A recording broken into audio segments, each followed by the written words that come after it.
pöytään uutta arvostelua, Haaparannan reissu tehty, niin sellaisesta tuotteesta kuin Offroad Frosted White Dry for Smooth. Eli kiekkoa auki.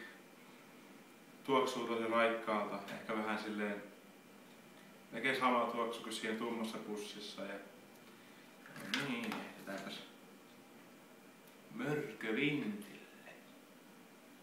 Eli tässä melkein puolisen kiekkoa vetänyt, niin alkaa heti tuntumaan semmonen kiva pieni pisto, hyvä maku. Maku katoaa oikeastaan aika nopeasti, mutta tää oli viikon nuuskana uudessa nuuskatukossa kuin Snooze Outlet, se on siinä vähän ennen nuuskakairan tukkua.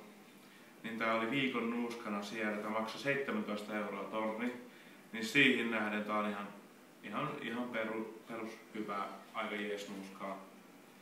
Elikkä rupee valuttamaan siinä, tai ei niinkään valuta oikeastaan, mutta vähän sellainen ikävä tunne tulee siinä joskus 50 minuutin kohdalla. Tosiaan maku katoaa aika nopeasti. Mitään parasta tää ei oo, mutta niin kun hintalaatusuhteelta on aivan hyvää. Antaisin 3,5/5.